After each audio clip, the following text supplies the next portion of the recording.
오늘 아침에 눈 뜨면서 혹시 또 하루가 시작됐네. 이런 무거운 마음 들지 않으셨나요? 매일 똑같이 반복되는 일상 속에서 그저 하루를 버텨내는 것만으로도 너무 벅차다. 이렇게 느끼신다면요. 오늘 이야기는 바로 여러분을 위한 겁니다. 자, 제가 아주 중요한 질문 하나 드려볼게요. 여러분의 오늘 하루는 어땠나요? 그냥 살아남기 위한 생존의 시간이었나요? 아니면 내 안에 있는 가능성이 활짝 피어나는 번영의 시간이었나요? 바로 이 두 단어의 차이점, 이게 오늘 우리가 함께 알아볼 새로운 심리학의 가장 중요한 핵심입니다. 만약에 생존에 가까웠다고 느끼셨다면 괜찮습니다. 너무 자책하지 마세요. 정말 많은 사람들이 그렇게 느끼고 있거든요. 사실 심리학이라는 학문 자체가 오랫동안 마음의 병을 고치는 데만 집중해왔어요.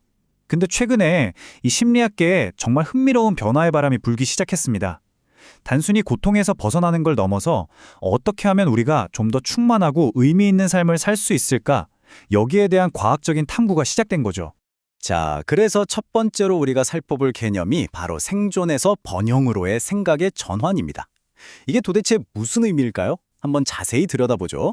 여기 보시면 심리학의 목표가 어떻게 달라졌는지 한눈에 보입니다.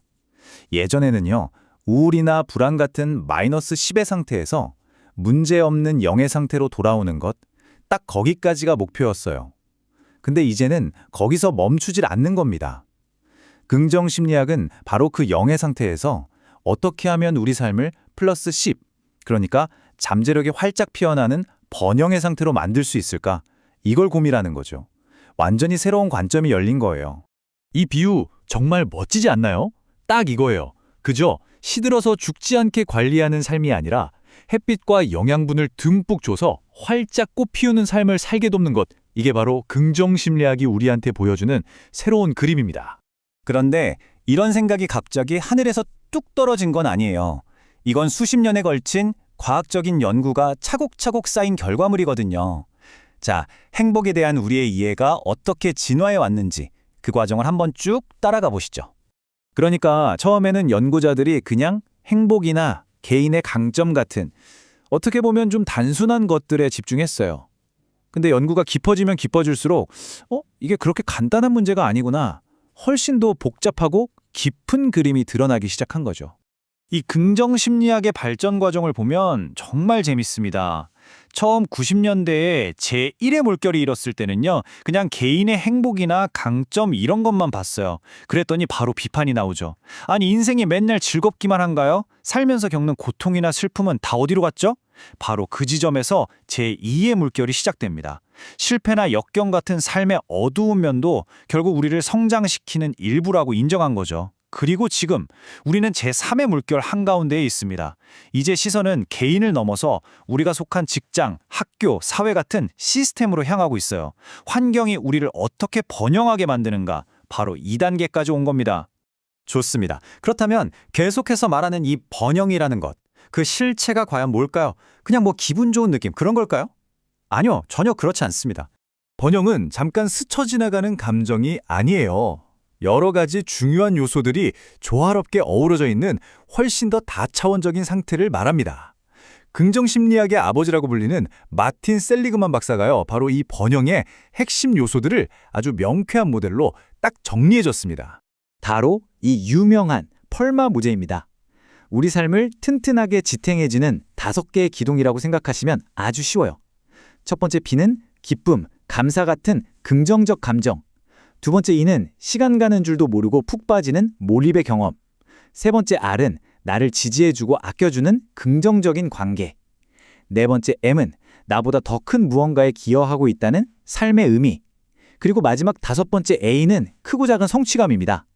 한번 곰곰이 생각해 보세요.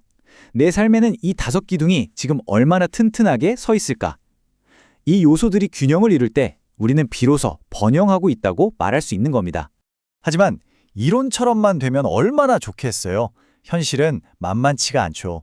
오늘날 우리의 번영을 가로막는 아주 현대적인 위협들이 있습니다. 이 문제들을 똑바로 쳐다보는 게 정말 중요해요. 첫 번째 위협은 바로 독성 긍정입니다. 들어보셨나요? 예를 들어서 열악한 근무 환경 때문에 완전히 지쳐버린 사람한테 긍정적으로 생각해!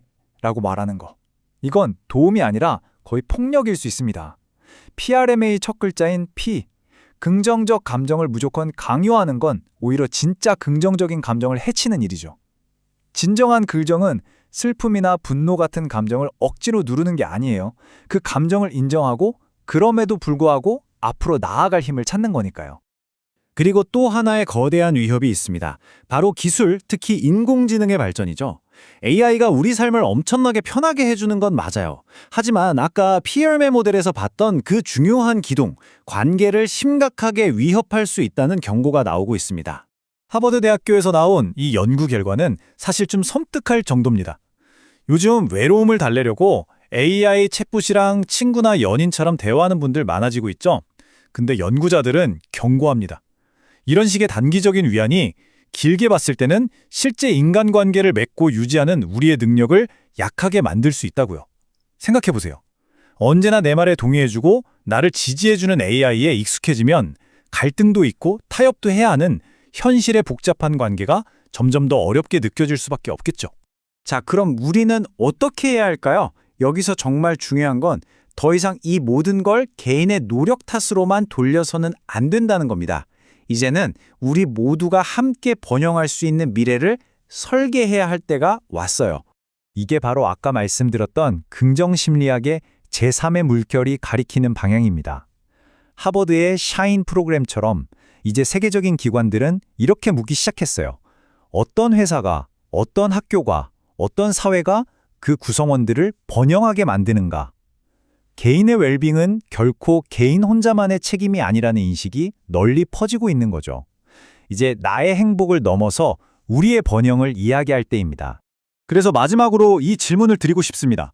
여러분이 일하는 곳에서, 여러분의 가정에서, 그리고 우리가 함께 사는 이 사회에서 어떻게 하면 우리 모두가 그저 생존하는 걸 넘어서 함께 번영할 수 있을까요? 이 질문에 대한 답을 같이 찾아나가는 것, 어쩌면 그게 바로 우리 시대의 가장 중요한 숙제일지도 모릅니다.